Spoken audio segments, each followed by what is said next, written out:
state, and I'm very excited to talk about the 2020 field school for the program, which was in Little Washington with great success. So despite COVID. Thank you. Yeah, and I'm Jeremy Borrelli. I'm the staff archaeologist with the Maritime Studies program at ECU, and I'm also a member of the fine board here for the North Carolina Maritime History Council, a new member, I should say. And so my research, I previously worked on Queen Anne's Revenge and various projects up in upstate New York doing terrestrial archaeology before coming to ECU, where I have since done work all over the place, and most recently on this field school in Little Washington. So we're excited to talk a little bit about that. Okay, next, Mackenzie Tabeling. Hi, I'm Mackenzie Mirre Tabeling. I'm a third year maritime student at ECU as well. I'm originally from Kentucky, so I don't have a lot of water to dive in here or in Kentucky, but did a few projects in undergrad and fell in love with maritime archaeology, so came to ECU. My research is focused on the maritime Taskscape of Somerset Plantation in North Carolina.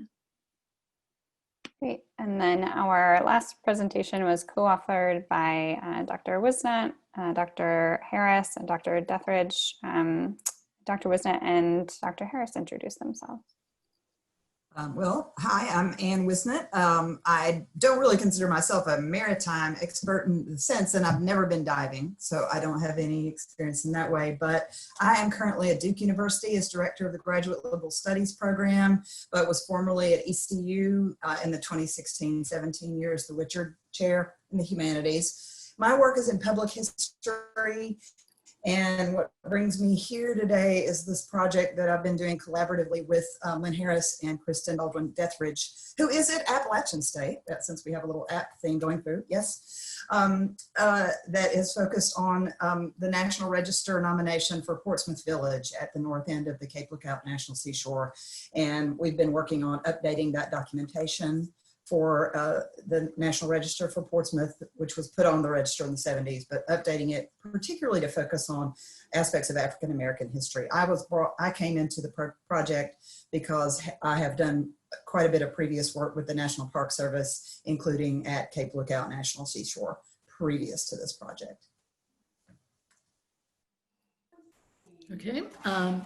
Lynn Harris, faculty member in Program of Maritime Studies. I think I know most of you, but just to mention that this was a privilege to work with two colleagues in other university systems in North Carolina, both a maritime historian who has tons of experience with National Register, National Park Service writing and documentation, and then with Kristen Baldridge, who's architectural historian. So really value these relationships with other disciplines and other universities, and this is a unique opportunity to work with them, and especially with Anne, who's sitting there in our field office. As you can see behind us, that's our historic site. Okay. And then our other presenter, Allyson Raupp, will you introduce yourself as well? Hi everyone, I'm Allyson Ropp. I am currently a contracted archaeologist with the state of North Carolina working on impacts of Hurricane Florence and Michael on the coastal counties of North Carolina. But I'm from the state. I've done research on pirates and wars and pretty much everything. So yeah. Thanks so much. We're happy to have everybody here today.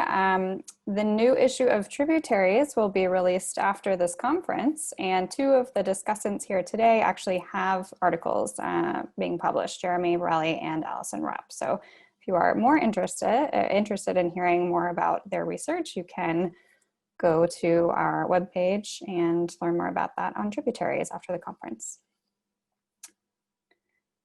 So I will start with questions, and again, I would encourage everybody, if you have questions, put them in the chat, and we want this to be as collaborative as possible. The first question is for Mackenzie. This panel is titled Maritime Landscapes of North Carolina, but in your presentation, you actually refer to something called a taskscape. So can you tell us a little bit more about that concept and how it differs maybe from a traditional landscape analysis? Yeah, so the taskscape is a little confusing, so thanks for asking that. But the taskscape is part of a landscape. So the landscape focuses more on space, on structures, and the taskscape is really looking to invite a reader or invite a researcher to go within that taskscape. So an historical taskscape includes what those parts of the landscape, both natural and man-made or human-made, what that means on a ideological level. So what roads really mean, how that reflects the ideologies, in this case, of the business plan of Somerset Plantation, or how the human-made canals near Somerset reflected what business and human intentions were with the landscape, or where really the priorities lied in regards to the land there, if that makes sense. Yeah. Yeah, I thought it was a really interesting concept. I had never heard of that before, looking at your presentation, and I think it's something that, you know, maybe could apply to some of the other research projects here as we think about, you know, the function and the functionality of those sites and the intentionality behind how they were designed and how they were built. So I thought that was very interesting. Yeah, me too. The next set of questions are for Will and then Jason and Jeremy. Both of your presentations focused on Washington, North Carolina, as did Patrick Boyle in one of our previous sessions. So Jeremy and Jason's paper focused more on the shipwreck investigation, and then Will focused a little bit more on the developing infrastructure of the port.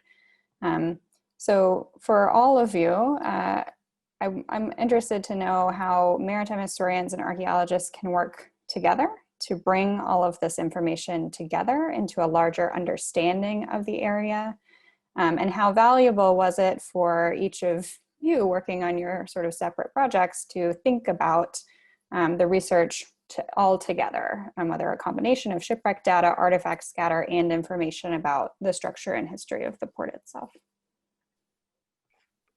I think that maybe Will should begin here, because his thesis is really a much more comprehensive, you know, historical look at both the archaeological signature and historical data regarding that and pretty much entire area that encompasses where our field school shipwreck site is.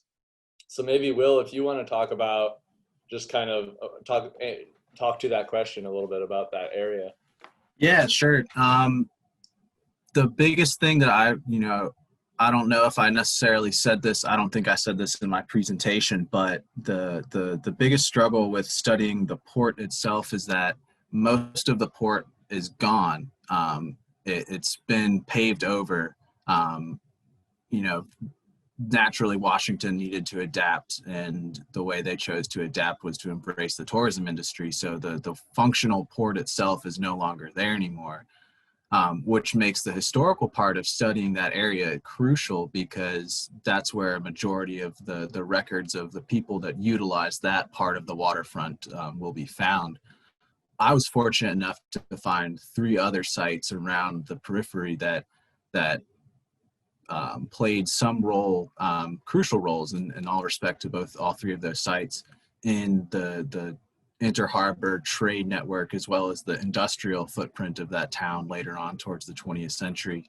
And so it became really crucial to try to find ways to tie what was discovered in the water and what we could find in historical records. And unfortunately, there's a plethora of historical records related to the town of Washington, both in Joyner Library as well as in the Brown Library. And so I loved every second of, well, I shouldn't say that. There were parts where Dr. Richards made me want to bash my head against the wall sometimes, just kidding. But it became crucial to try to find a narrative to tie those two kind of different but similar data sets together. And so there's every opportunity for maritime historians and archaeologists to work together, because a lot of my analytical products were showing trade routes based off of not what I'd necessarily found at the archaeological sites, but what was discovered in historical records, and trying to tie those back to the archaeological research was only possible through thorough historical research. So I think that answers the first part of that question, but I think Jeremy and Dr. Raupp can take it forward to the shipwreck aspects, and how kind of my research, or you guys found stuff that I would have loved to have included in my research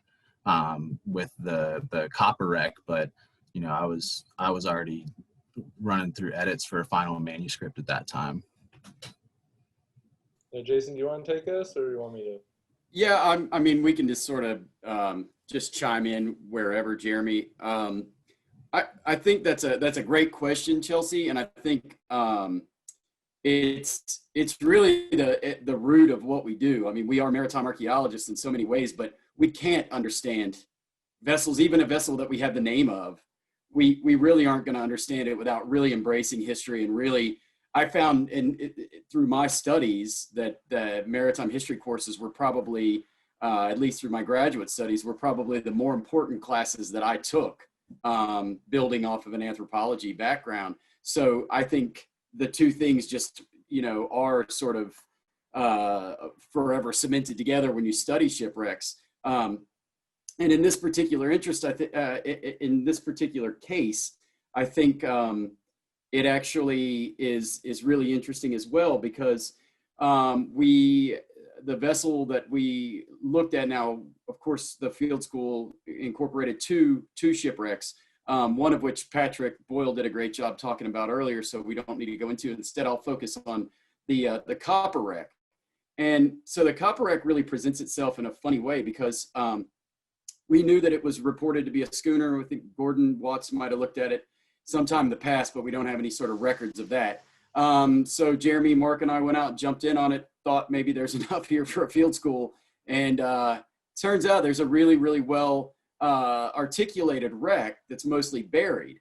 But what was curious was, as we pawed around in that black, muddy water, we found more and more bits and pieces of sort of an industrial life that vessel had that did not fit with propulsion, right? So we found pieces of machinery that did not sort of indicate that this was something that was going to be used or was used as or was powered by steam or a diesel or something. So, so instead, the more we thought about it, the more it seemed that vessel wasn't possibly wrecked there, or even abandoned as a derelict there, but instead, what our hypothesis is that it was intentionally placed along the seawall of an existing sawmill to extend the wharf structure, and that what we're finding with all those machinery bits and pieces are the components of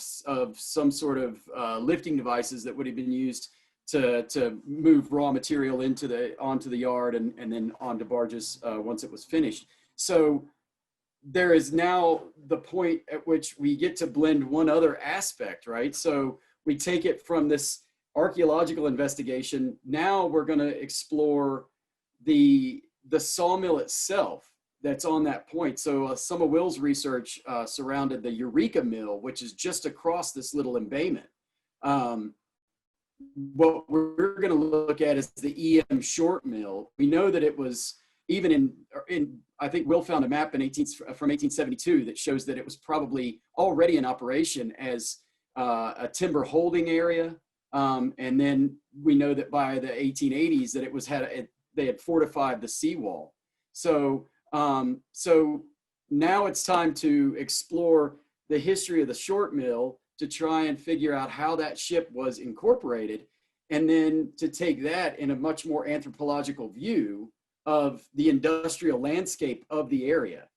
So it's really, again, I think that maritime history and maritime archaeology are, you know, wedded, but as are anthropological questions that we ask based on that data that we find. So I hope that answers the question. I Yeah, yeah. Well, and I think that like we wouldn't sometimes I feel like you go off of historical research to try to find the archaeological site. Sometimes you find the archaeological site and you go to do the historical research. And I think we're doing the latter, where we have an archaeological site where we think it's doing this. Now we have to go into the historical records to either confirm or deny that. And thankfully, a student has picked it up as a thesis topic. So hopefully he'll be able to figure it out for us. Well, and I would like to make this point as well, that you know, one of the goals I think we all have, especially when you're doing your master's, is you think you might find a wreck that, you know, is the snapper wreck or the copper wreck or something like that. And you really are just hell-bent on finding the name of that vessel and finding its history. And that becomes, but in this case, it simply doesn't matter whether or not we find the name of this vessel. Of course, it would be great, but I think there are bigger questions that we can answer about sort of the economic development of, you know, Little Washington and the contribution that this mill had and how that wreck plays into it. So right. it moves well and truly beyond the trying to figure out the shipwreck, you know? Right, especially because it is, the wreck that we have is indicative of the type of vessel that was commonly used throughout the port. Like even for, I think Eureka probably also used schooners as well to transport. I'm sure, you know, the oyster fishery that Patrick talked about, you may have used schooners, but they were ubiquitous throughout the entire area. So you don't necessarily need to know that this is the, you know, SS Jason Raupp. It is, you know, the type is enough to sort of tell the story of the landscape. The other mill, supposed to tell him the name of the vessel. The other mill, the Foul Mill, exclusively used schooners to transport their lumber all across the Atlantic. And so that fits into your point that you just said, Jeremy, that if you could just make a match to what else was being used in the port, and you got your answer right there. Well, and I can say from my experience working on the Gulf Coast, the northern Gulf Coast, that schooner, we think of it as this ubiquitous sort of North Carolina schooner, and certainly with a centerboard, that type fits here. But those coasting schooners, relatively shallow draft, you know, not really very big, they were used all throughout, you know, the timber industries of at least the southeastern United States. So so there are similarities because they were fast, they could sail close in to shallower water, you know, and yeah, they needed more trips to get to the same result of moving product, but they certainly were quick and maneuverable. So I think that's really interesting. I live in Alexandria, Virginia, and they have found 4 shipwrecks along the waterfront here in the last 5 years. And they were used to build out the port structure, the wharf cribbage. And so there are definitely parallels up and down, you know, the Atlantic seaboard for that type of continual development of the port structure. And, you know, like Dr. Raupp was mentioning, the sort of larger anthropological questions of like, what is being traded here? What are the narratives, you know, that surround that industry generally? And I think that's a good transition to a question I have for Dr. Harris and Dr. Wisnat. Your presentation focused on Portsmouth Island, North Carolina, and one of the goals was to expand and update some of the information that had been submitted originally in 1978 for the National Register nomination. And so I was wondering if you could reflect on the types of information that are available now to you as opposed to in the 70s, and how our sort of evolving understanding of what is a maritime landscape and the types of narratives that we can now include and stories that we can bring to the forefront have impacted your findings.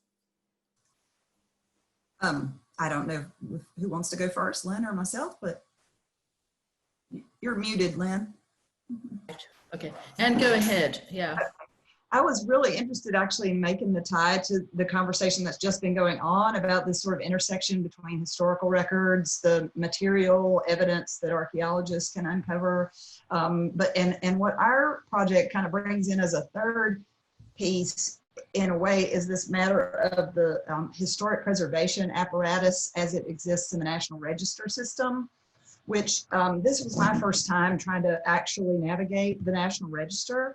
Having been in public history for a while, I haven't actually worked on a nomination before. And, you know, we were kind of caught in a way because we are in this maritime landscape where everything is volatile. Y'all know this. I mean, it's not news to anyone about the coastal geography of the Outer Banks of North Carolina. But, you know, permanence is not a large feature of buildings and structures and even landscapes, or maybe taskscapes. I don't know, that's a great word, Mackenzie, in the coastal environment. And yet the National Register process, you know, which comes out of legislation from the 1960s and historic preservation, really tends to prioritize things that are permanent. Structures in particular, buildings, you know, what is left in the built environment. Integrity as an idea, that something is still the way it was in the historic period, whatever it is. Well, that's just, with as many hurricanes as have hit Portsmouth over the past 200 years, like there's basically hardly anything that's permanent other than kind of the general landscape itself. And Lynn can speak to this a little bit. And then we were charged with really talking about the histories of slavery, in particular at this site, which were totally not even mentioned, I don't think, in 1978 when they talked about Portsmouth. And yet Portsmouth, when it was at its heyday of kind of as a management location for shipping through Ocracoke Inlet, the period of its heyday was before the Civil War, and the people that provided a lot of the labor for all this unloading and loading of ships that went on to get them across the Ocracoke Bar were enslaved African Americans. And yet the built environment that's sitting at Portsmouth now, if you were to look behind me, most of that built environment dates from really the late 19th or 20th century. So you got a built environment that's way out of sync with the really important history that we were supposed to talk about that can be found in the records. And Chelsea, you're asking about records. I mean, digitized historic, you know, obviously the census records, slave census, slave schedules from 1850 and 1860, but slave records before that. But now all of these digitized wills and deeds and other kinds of records that are much easier to find make it very easy to kind of round out some of the picture of what slavery was like out there, and yet the built environment doesn't really obviously suggest the histories of slavery. So that's where some of Lynn's work has come in to try to talk about the challenges of what could we bring in from archaeology to try to round out what really is a very important story, well documented in the historical record, but not very obvious on the landscape in terms of built structures, if you go. Okay, yeah, so, you know, there were two ways of looking. So you have the historical signature, which might be, as Anne mentioned, wills, census records, which are showing the historical footprint of slaves. Who were, for example, who were the slave owners on this island? And so one route, we took a number of tacks. We could identify the names of the slave owners, particularly those who owned large numbers of slaves, and then trace back to where their properties existed on Portsmouth Island. And that seemed to be pretty clear cut. And the biggest slave owners were often the customs officials, because that island was a maritime industry. So these weren't plantation slaves, these were African Americans who were used as pilots to bring boats in. They loaded and offloaded from lighters to get through that inlet and go to Edenton or any of the other riverine arteries. So the next challenge was then what's the archaeological footprint, drawing on the historical record, and trying to identify previous archaeological work. We weren't going in there and doing the test excavations. We were drawing on other archaeological records and trying to match that database with the historical record. And there really was a very little, it was in, very, difficult to look at those databases because you didn't have huge numbers of enslaved communities like South Carolina, where you were on a plantation. You had about 6 enslaved people living in a house who were probably using European ceramics. You also had temporary structures that were on the land for a certain amount of time and then were moved. Some of the geological surveys suggest that houses were built on top of sand mounds to protect them from floods. So you could look at geological features and determine the possible areas for houses. But yeah, it was very challenging. The other way was to look at buildings and structures. So how homes were one area, the other ones were warehouses and slave quarters, and of course, Shell Castle, which was this very early land reclamation project, which had been an integral part of Portsmouth, but yet not in the jurisdiction of the park. And I think Anne can address that because we became very frustrated with that. We really wanted to work with Shell Castle and find the maritime links and the African American community, but it didn't fit in with the National Park Service goals. I'll let you take over with that a little bit, Anne, because I know. Yeah, that's another way in which kind of we were sort of caught between trying to uncover what we know is an important historical story. There's no one is questioning that, but then you're trapped in these systems, the National Register system, on the one hand, integrity, what are the list of resources, oh my God. And then the other piece was the fact that the funding for the project, this is just the very practical matter, came to us through the National Park Service. Shell Castle, which as Lynn was saying, some of y'all may know that an ECU Maritime Studies student about around 2000 did an amazing dissertation level MA thesis about Shell Castle. I see Nathan's shaking his head, probably you knew, this is Philip McGuinn. Incredible historical research and diving out in the middle of Ocracoke Inlet where this was. And at Shell Castle, which flourished from about 1800 to 1815-ish, which, by the way, all of you talking about Washington, John Gray Blunt, who was based at Washington, is sort of the big investor in creating Shell Castle with a partner at Portsmouth. And they create this sort of system of houses and warehouses out in the inlet for to unload and load all of these ships that are trying to come through the inlet. They're trying to make a profit. It's a big commercial enterprise, and a lot of the story of slavery out there has to do with that. But the Park Service would not let us draw the National Register boundary to include Shell Castle's very underwater remains in the boundary because they won't let you do, basically the Park Service can't pay for National Register work outside of the park boundary, and Shell Castle's not in the park boundary. So like for just as a historian trying to think, like, what are actually the boundaries of this story? Historically, it had to include Shell Castle. You can't tell the story without it, but bureaucratically right now, we're kind of trapped in creating this artificial thing for the National Register that mentions Shell Castle, but Shell Castle isn't inside of the boundary of the register district that we've been able to work on. So I found that supremely frustrating. Like, I don't know, I'm kind of to the point, I don't know if I want to do anything with the National Register again, because there's a way in which it feels like it's like forcing historical stories into boxes that they don't need to be in. But that's another rant for another time.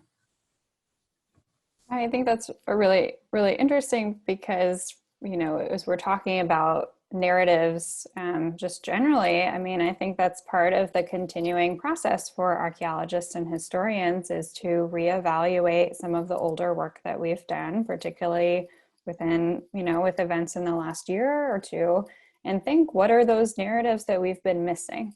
What are those narratives that, like, bureaucratically, as Anne mentioned, or just, structurally, we don't have evidence for, but what are the other types of resources that we can use to sort of build those out? And so if there are structural impediments to that process, we'll need to figure out a way to, you know, adapt to that or get around that or push those boundaries a little bit more. Nathan, you said you had a question about boundaries as well. Yeah, I think that's really interesting what Dr. Wiseman says about being confined by a boundary. You know, so often I think, well, there's this interest, it seems to me there's this interest in intangible heritage, and, you know, it's much more difficult to deal with, it seems. It's much more in the mindset of the people we're trying to study, like the Taskscape is an intangible concept, you know. It has, and as much as it has the benefits of getting into the psychology of past peoples, your problem is where do you draw your boundary? So it's interesting for, so I was wondering if anyone on the panel could talk about the boundaries, you know, in the sense that Dr. Wiseman has said, I'm confined by this boundary, but it seems like the rest of you have different boundaries. You know, Will, having worked with Will, the challenge is, where do I stop collecting data? Where do I stop finding connections to? Where do I draw my boundaries? Hopefully that makes sense.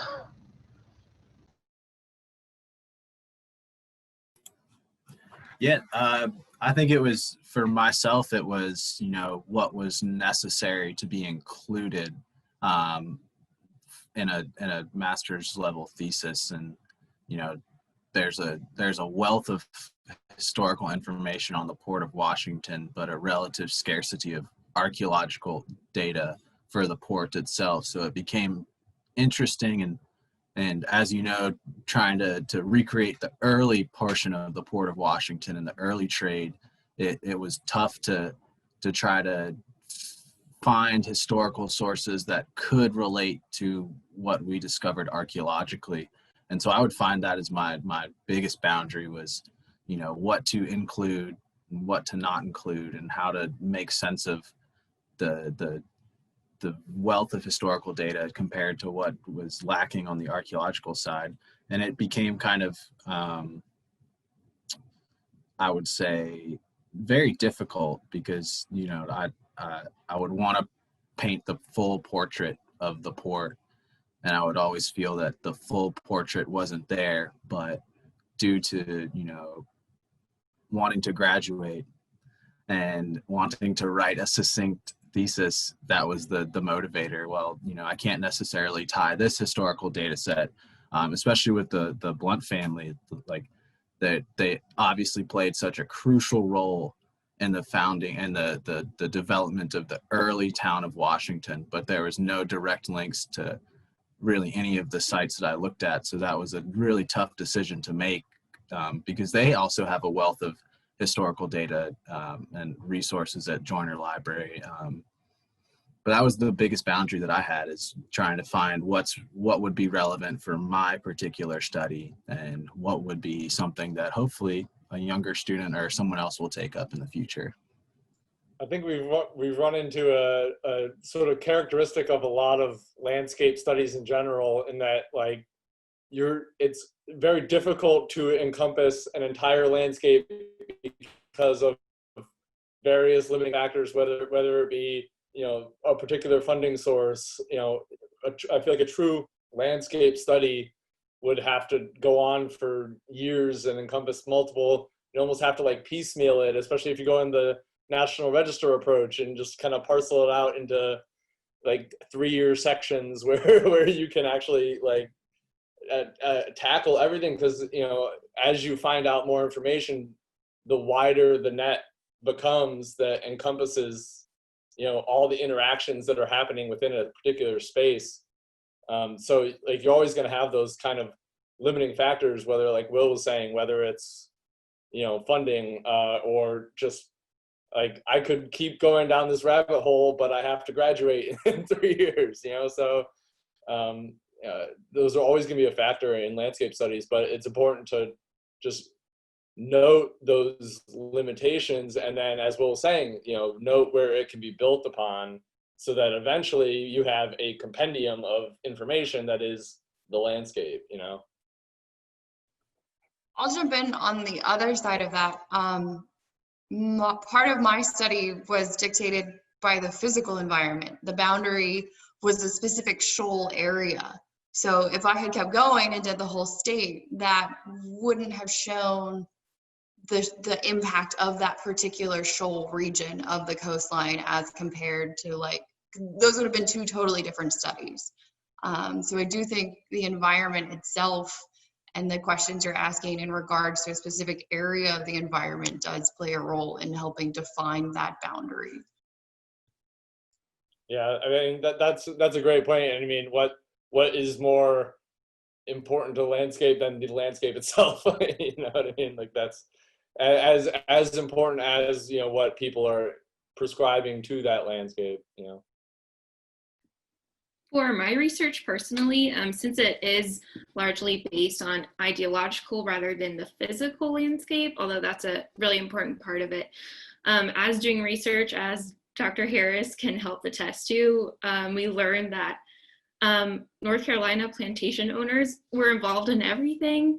And so now which is probably part of the reason I'm still working on my thesis, is we have to sort of pick and choose which businesses more enslaved people would be part of, since that is the focus of the research. So for example, there's a random silk farm in eastern North Carolina, and it's interesting to learn how many enslaved people would be there, and will that be, you know, a topic to further put further research and effort into. So it is interesting we have to, I guess, pick and choose sometimes where our boundaries are, particularly in research like this.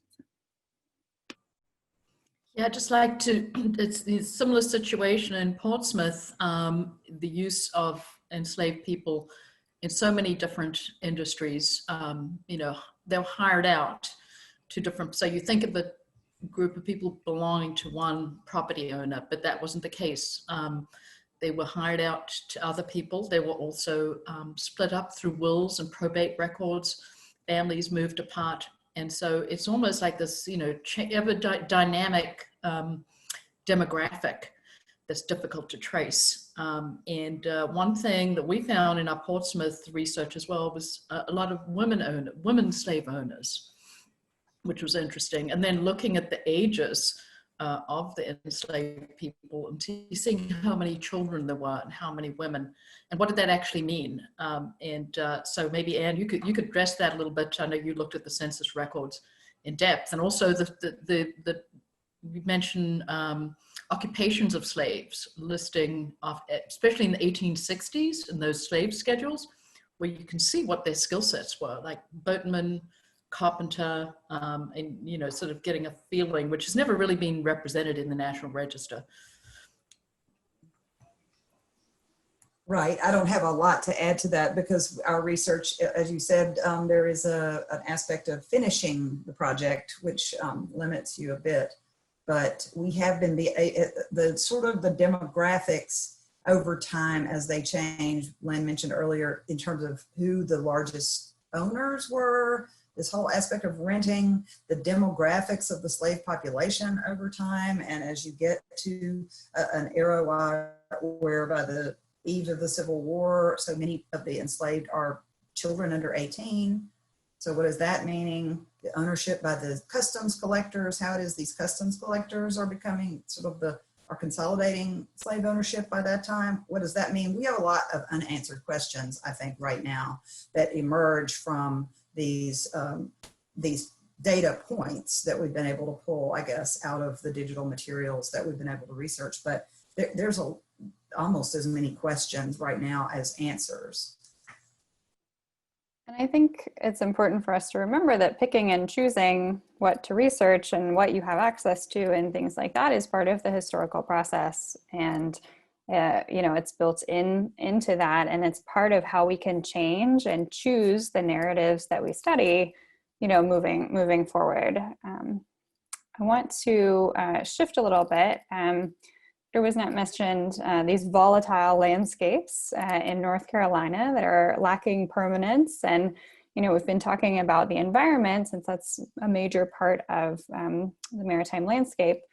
For Allyson and Tyler, you both did sort of shipwreck location based studies within the landscape. And I know both of you separately talked about problems related to cultural processes like oil tankers or drift of shipwrecks as they were sinking and things like that. And so I was wondering if you could talk about the challenges of how to incorporate that type of site formation process, environmental and cultural, into your research.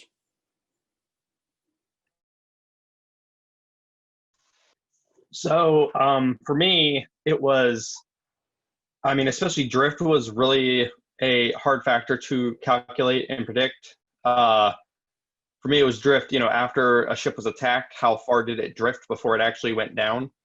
As far as oil tankers versus, you know, cargo freighters, you know, did that particular, you know, substance, was it flammable? How did that, you know, potential inferno affect the positional accuracy? You know, it was to determine whether or not, you know, any of these factors actually caused a vessel to be further or closer to its reported position than it, you know, than one or another. And that it was difficult to do because there's so many factors playing in it all at once. You know, the flammability, drift, wind, all of these factors playing separate circumstances, but also being combined. You know, a vessel that was drifting while on fire may have more than just, you know, a vessel that was not on fire but drifting. So it's, you know, adding all that stuff together while also, you know, being separately applied. And I don't know if that necessarily fully answers your question, but yeah.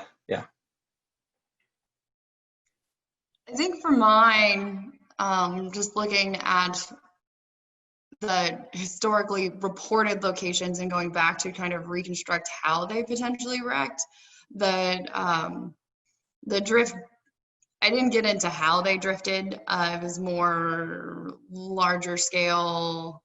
There were these currents here, there were these wind patterns. So people would have naturally chosen to go closer to shore where they would have potentially hit a shoal, which in a storm could have caused them to get pushed further and further closer to shore, which is where they may or may not have actually settled.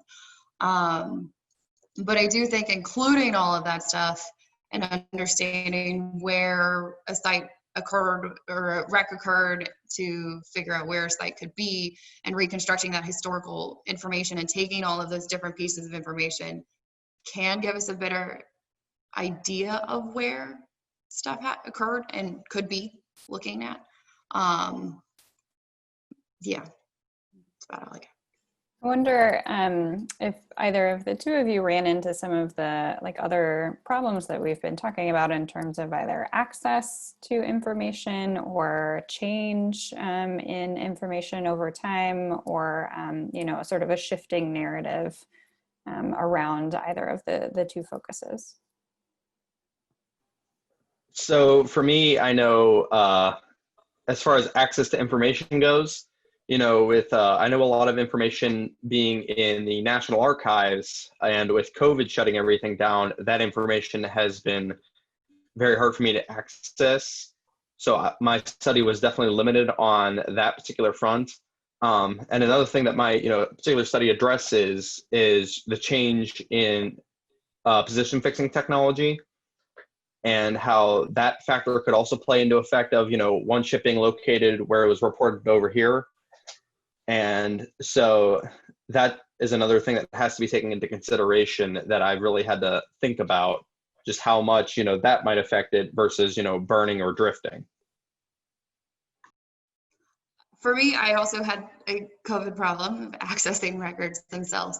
But of the 200 wrecks or so that I identified in the area, a lot of them only had very limited information about a departure point and an arrival point, or where they were supposed to be going, and a general area of they wrecked in this vague vicinity. So I think for me, it was a lack of information recorded at the time. And as they were just, most of them were merchant vessels and there were thousands of them out there. So people weren't necessarily getting all of that information that we in the future, looking at all of this stuff, would want to know to figure out where these wrecks occurred. Now, can't really do much about that now, but yeah, that was my problem.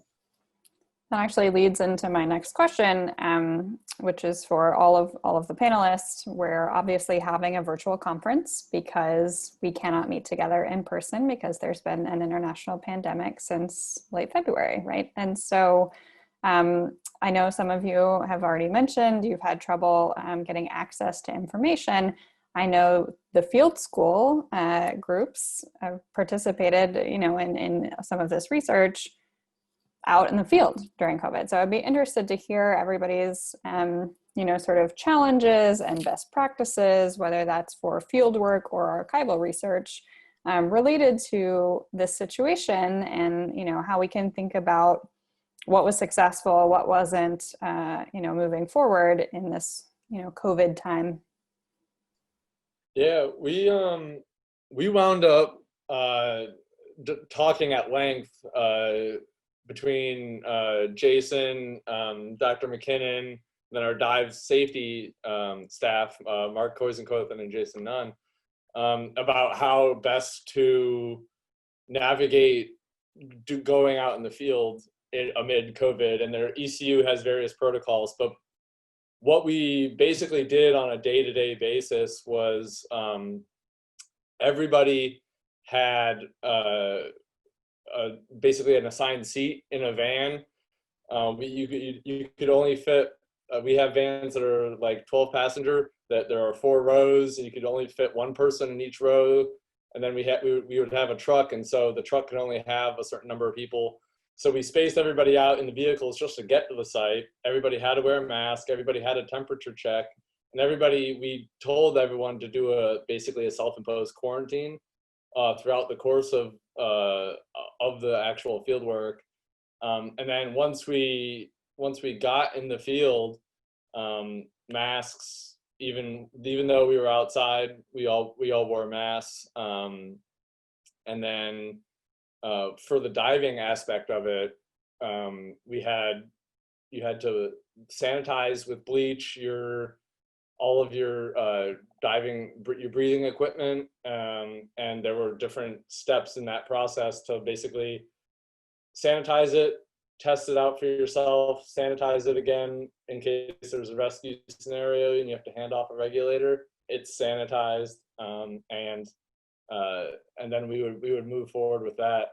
Some of the challenges that we found throughout the course of the fieldwork, because we couldn't get together because we're going out and we're developing a traditional site plan using a baseline and then taking offset measurements.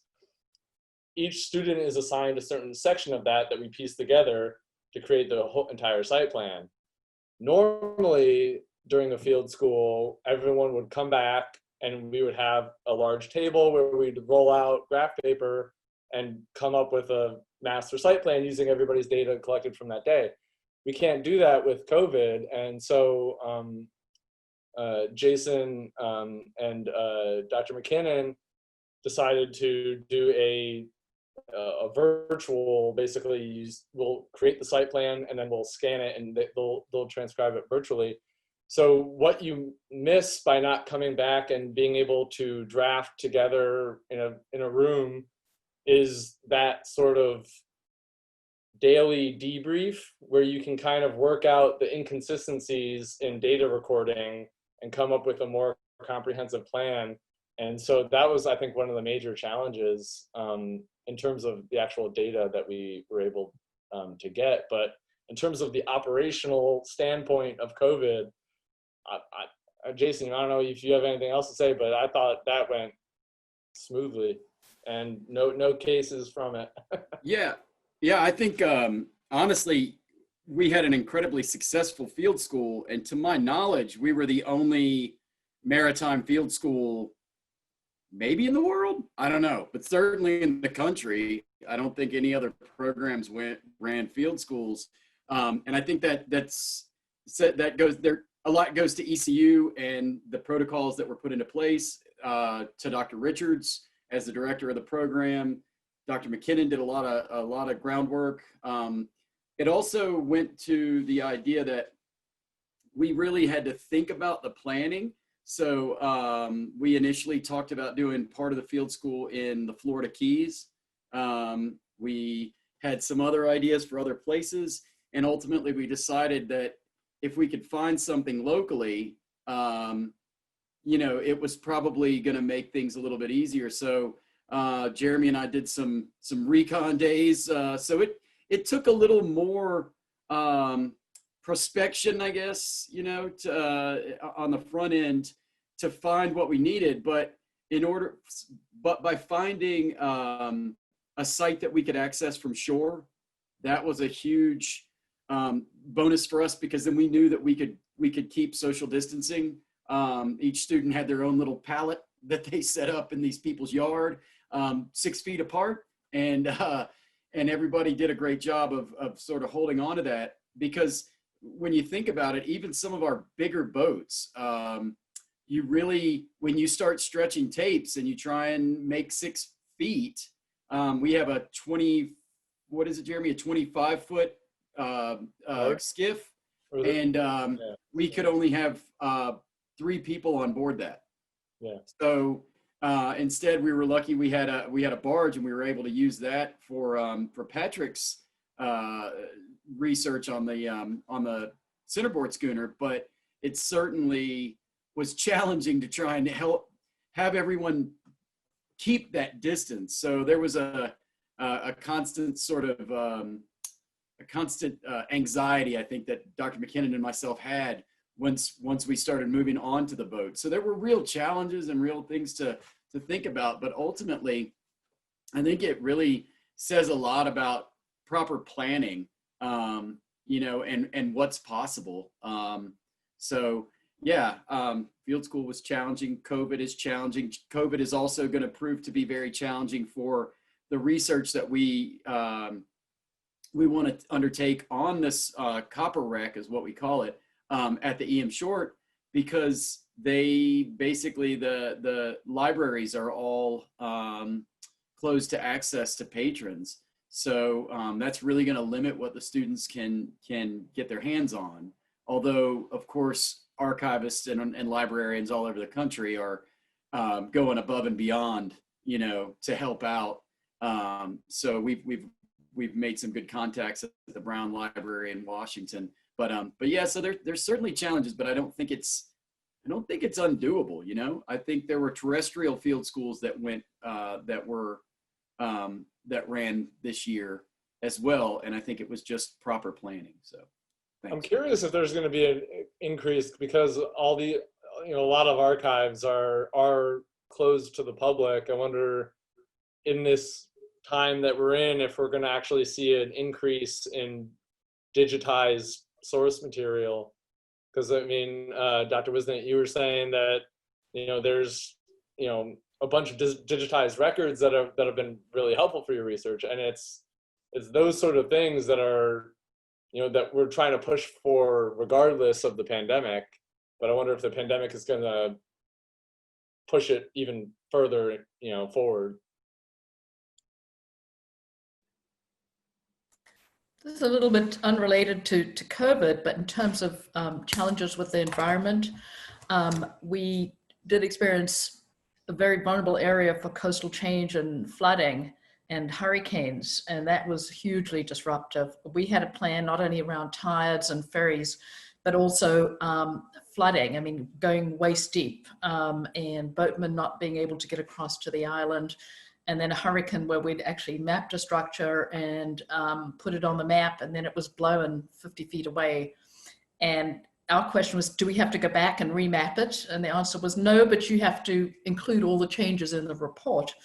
And we had to wait for the Park Service to go out and add in like a new, it's almost like another layer of landscape with transformation changes since that weather pattern. And one of the most tangible signs of the African-American community on that landscape were tombstones and burial grounds and cemeteries. Well, those tombstones and burials were washed out, they were flattened, further eroded and moved out of location. So, you you know, as we're saying, this is a vanishing landscape. It's valuable, you know, 3D recording, planning, but even the best made plans are not going to hold up in these coastal areas like the Outer Banks. So, and in a way that provided actually a little way around some of the dilemmas that I mentioned earlier, in that we certainly found that the State Historic Preservation Office staff in particular were, I think, a little bit more receptive to the broader historical narrative that we provided in our documentation that went a bit deeper than just the material, sort of super close linkages to certain material remnants on the landscape, because they know the whole thing is going to be gone in a relatively near term, you know, time. And so they kind of let us do, I think, a broader job of documentation than sometimes is allowed in National Register or is encouraged in National Register when they think that there's any permanence. So oddly, it created an opening, I think, somewhat for us to kind of tell the bigger story, since there won't be much to see. There's a kind of general agreement that it's not going to be long till you can't make out very much at all out there due to the changes that Lynn was talking about.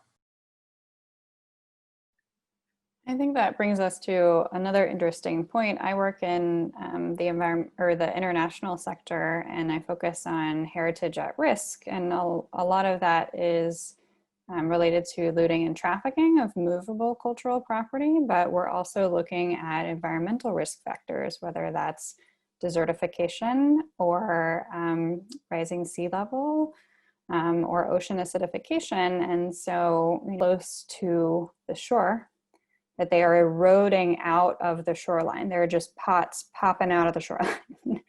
And so, you know, I wonder, as you're all thinking about, you know, what you have studied and, you know, your particular sites, what will those look like in 100 years? I mean, will they all still be there? I think there's been quite a bit of research into the World War II field about like how stable are all of those vessels, or, you know, what are sort of some of the longer term impacts as we look forward for that permanence.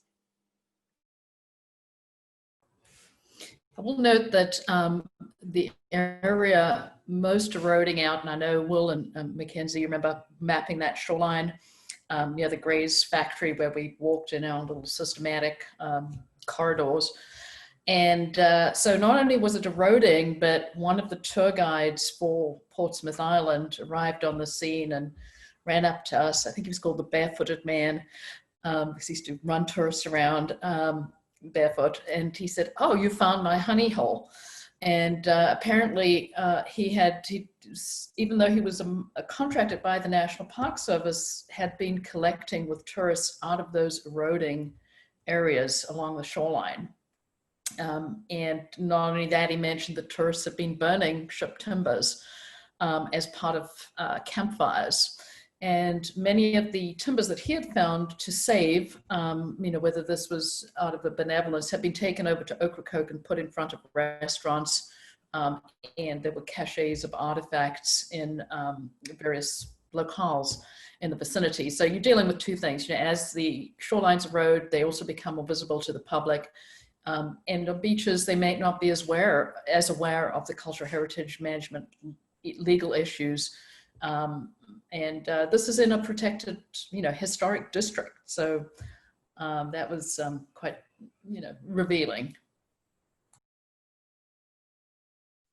If I can piggyback off of Lynn with the ship timbers and the beach wrecks, it really has nothing to do with anything that I was talking about in my paper. But I was working for the last couple of years in St. Augustine and working with FPAN. And I worked with a guy, Austin Burkhart, who's been studying how ship timbers move through a tagging program. And we looked at a number of different sites that moved progressively during storms and hurricanes and nor'easters. And we went out and mapped one, and the site had shrunken, like it had broken in half. And what they originally mapped was not what we went to see. The wreck had flipped over.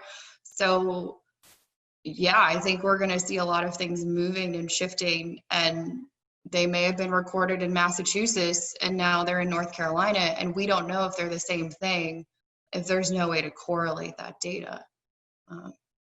So. That's very interesting, because it's also the degree to which you can say it's environmental or a human-made consequence from an environment, like looking at the entanglement or disentanglement of the natural and the cultural is really interesting, especially on the eastern seaboard of the United States, because of the degree of development. You know, if you think about sediment transportation, you know, the recurrence of sediment movement on the Outer Banks is just an amazing case study, because it seems natural, but it has to be coupled with patterns of development. And then you think about how that's going to impact the long-term preservation of cultural resources, and you know, how do you measure it? What are the measures? So yeah, these things are constantly changing. Yeah, and that's something that, I mean, even for our site, I mean, Nathan, you could probably talk more about this, but like there were wrecks in Castle Island in Washington that I think it was Hurricane Matthew came in, and the wrecks are no more. And that's, you know, just up, you know, it's pretty far up the river, up the Pamlico River. And so, you know, even those sites are getting impacted by environmental changes. And so, you know, in terms of our site, you know, and part of Will's site at the Eureka Mill, I mean, there's just all sorts of matchstick timbers that are just loose and floating all around. And it was actually kind of difficult for us to, at some points, disarticulate what is, or to articulate what is shipwreck and what is intrusive, just cultural wood that is just, you can't tell whether or not it's from an actual wreck.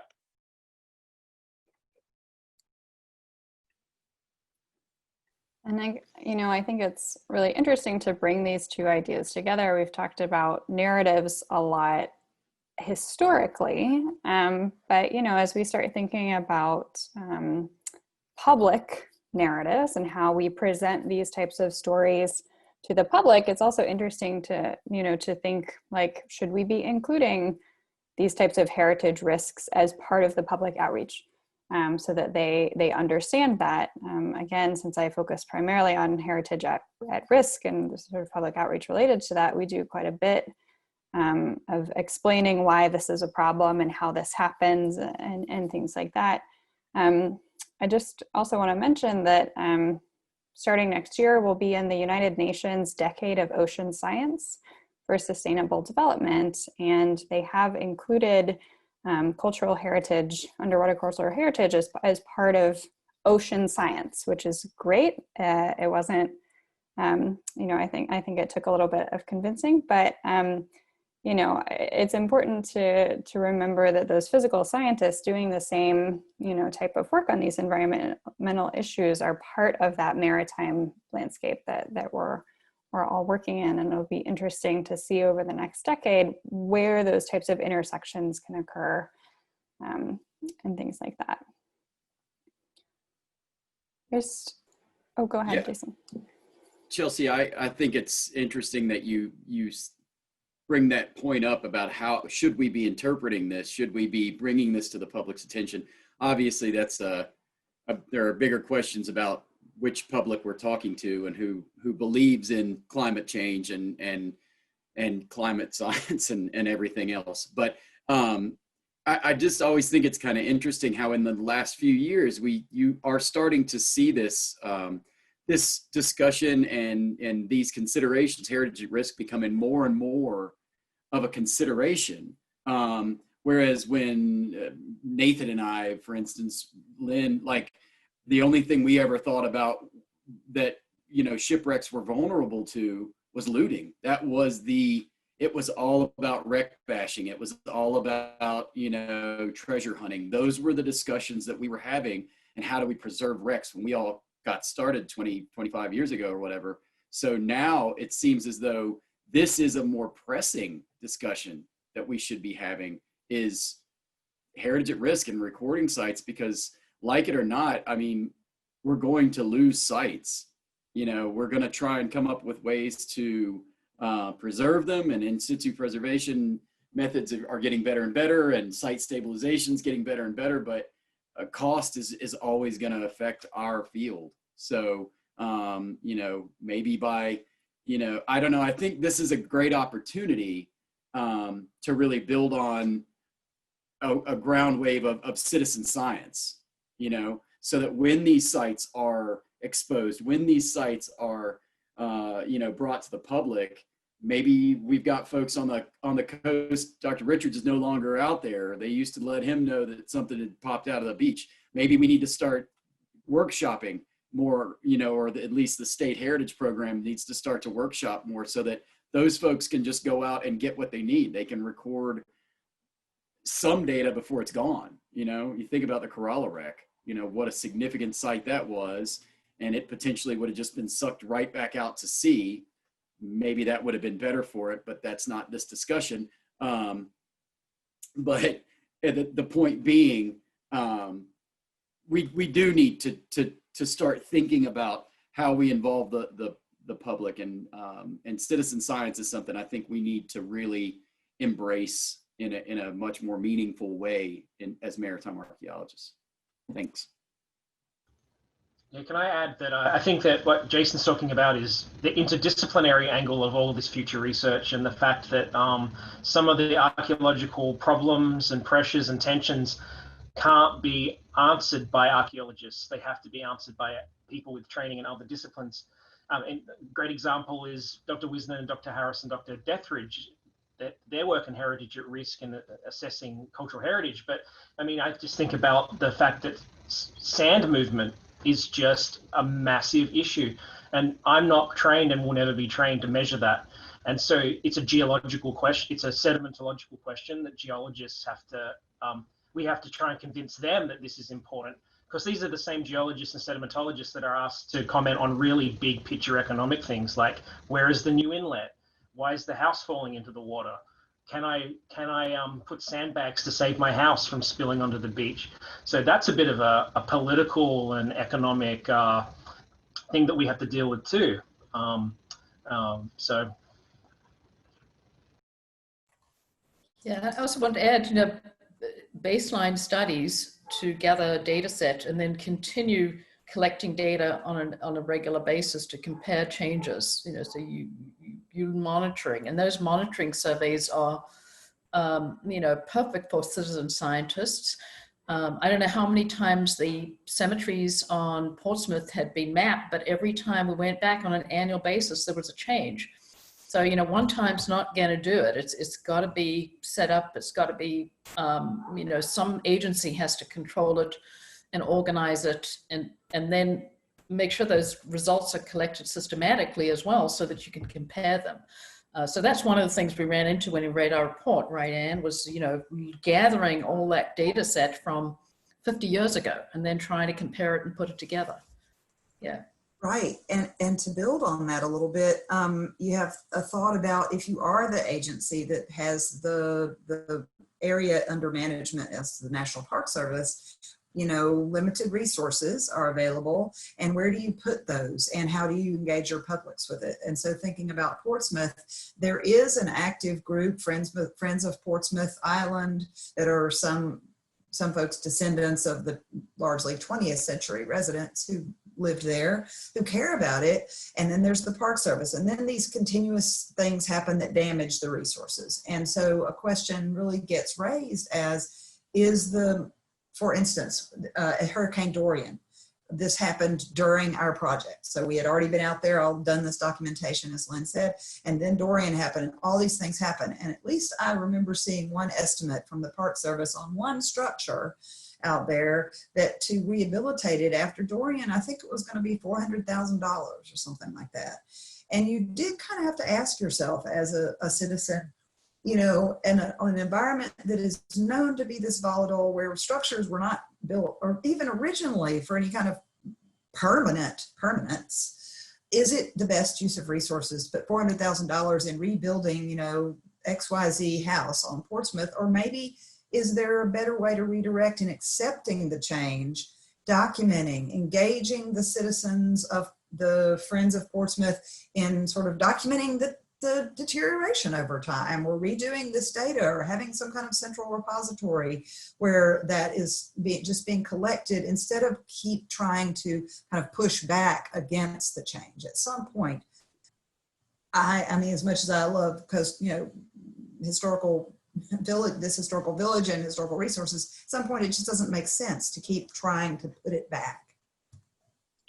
Well, and that makes perfect sense, especially as Chelsea, talked about with this question, is building that into the narrative, the historical narrative, and it's like we're watching history happen right in front of our eyes. But if you have it documented it properly beforehand, you are doing future archaeologists or historians a favor of providing a record of that documentation or of that change in real time. And I mean, like you're saying, you're not going to win against nature. You can try to bend it all you want, but it's always usually going to win.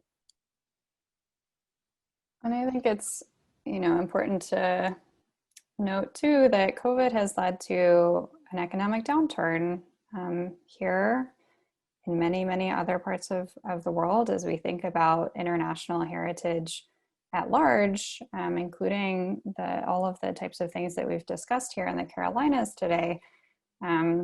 International donor bases have not been going to heritage in the last 6 months, right? And so I think it's going to be increasingly important for archaeologists and historians to sort of put together a marketing kit to think about, how can we make this as sustainable as possible? How can we convince people that this is important? And, how can we really move forward? Because the work is so important in understanding, again, these narratives that have been hidden or, haven't been given out to the public are important to get out there. And so how can we continue to do our work in a way that's beneficial, but also, understanding of the overall economic situation of the world. So I'll open the floor to any last questions. We've gone over an hour. Any final? One question I had was for Dr. Wisner and Dr. Harris. I know it's not a straight up historical parallel, but when you think about the coastal communities along North Carolina's coast that were abandoned, somewhat ascribed to environmental change, although I think economics are wrapped up in it too, is Diamond City and Portsmouth Island. And I know that you've talked about the boundary being a constraining factor in your Portsmouth Island work, but is there any intention or any benefit or any reason to look at that comparison? I mean, I've been out to Diamond City. I helped with a project to try and find some parts of it. There was really nothing there. Is it a comparison of use in understanding Portsmouth? Diamond City was a whaling community, right? Yeah, it was whaling, dolphin fishing, some other mixed fishing, really little no agricultural. And wasn't it, if I'm remembering this right, this has been a while, there was a major hurricane that kind of wiped it out at a certain single point. Am I remembering that right? I think that's the narrative is that's the sort of straw that breaks the camel's back. So it's in decline. And then I think I always mispronounce it, the San Curacao in 1896 or something like that. Right. Yeah, I don't know. I mean, I think maybe, I'm not sure if I'm following the question exactly, but are you saying just sort of in a kind of creating a greater narrative, a kind of an appearance and disappearance of communities over time as natural factors happen, as economics shift? I mean, there's so many examples of that. I think I've seen that. My other work is in the North Carolina, Virginia mountains, and you have all these examples. Like here was the vibrant community, and then the road network moved, and suddenly it's not on the major road, or the railroad was important and then it wasn't, or whatever. And so it seems like you have that kind of evolution going in a lot of places. Yeah. But I guess my question is really like, I didn't realize until you talked about this, about how dire the circumstances seem to be for Portsmouth Island. If you're talking about it being so severely impacted that the tangible remnants of this history is going to be gone, then that makes me think about the landscape of Diamond City, which is a sand dune, you know, and has probably, I mean, we know that there's some in situ, you know, subsurface archaeological material, but otherwise it's not there. So, I mean, I don't know if that's a way of explaining to people what the projection is for Portsmouth. That's a great point, and maybe it'd be an interesting, if someone has done research a little bit more right at that moment when the final hurricane kind of comes. Like, what does that moment look like? Because it kind of feels like, in a way, we're just waiting for that to happen to Portsmouth. Right. Maybe. Maybe another way to look at it is, you know, what has been focused on for the public. And so our initiative was to look at the narratives of African Americans. Well, they do have a portion of that there, which of course is Henry Pickett's house. And it's a very small slice, and I think an almost misleading narrative as we dug into the family histories of that population. And found out that, you know, it was a very intertwined European American and African American history, and that most of the African Americans had been the offspring of possibly European fathers and African American women. And so, and how to actually convey that in our report, we did, and you did a great job with that. But, you know, again, whether or not it would be palatable to a lot of the community who were the descendants of those slave owners. And then, you know, the tangible heritage in the archaeological record would be those cemeteries where you had the gravestones of an African-American, you know, and this is of course 1960s, African-American man next with European American women. And the schoolhouse that's also, you know, there's a particular story about everything being equal and everybody getting on, but in reality, we knew that was not the case, right? Yeah, and that relates into the sort of matter of the public and particularly the descendants group that is currently active. And I don't feel well enough acquainted really with the Friends of Portsmouth Island and its sort of recent history. This is a group that more or less got started after the park was created. Right. And the park was designated in early 1970s, late 1960s, early 1970s. And then this group. And I gather that it's mostly a white organization of descendants of white residents. And to what extent the park or that group have even ever attempted to kind of engage anyone who might trace their roots back either into these mixed families or this mixed history that Lynn is talking about, or back to former enslaved folks, because a lot of communities, when someone, Mackenzie, you're working at Somerset, you know, I mean, Somerset is a great example of plantation sites that have begun to try to engage descendants of the enslaved community. And Somerset has done that for now 35 years, I guess. So there hasn't been that kind of effort with regard to Portsmouth. I think the narrative is kind of captured by this more or less white group that has a sort of mythological connection to Henry Pickett, but perhaps not all that grounded of histories of these complicated relationships.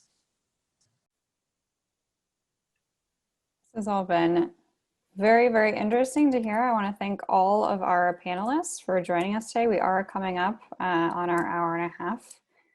So thank you to all of the presenters, not only in this panel, but also earlier in the day as well. We really appreciate you being here for our, you know, sort of pilot run of what a virtual conference could look like for the North Carolina Maritime History Council. So I wanted to see if we have all of our students still here. I think I see most of them.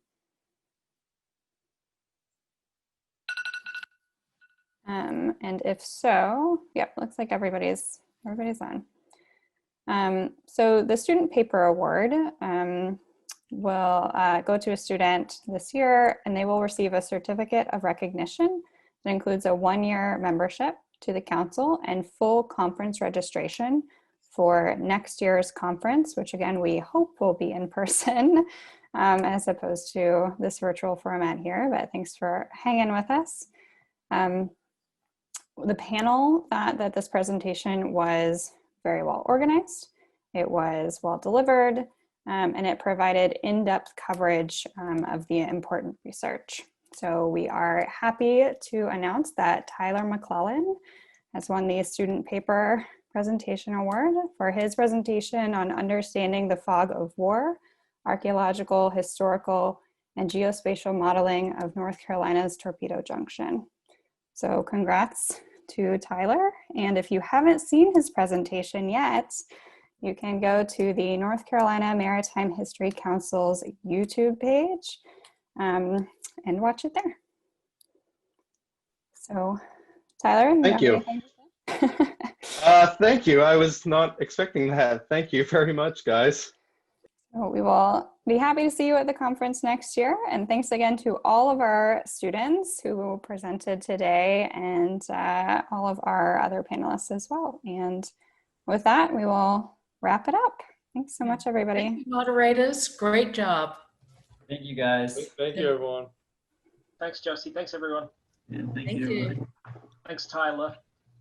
Congratulations, Tyler. Great beard. Yay. Yes. This was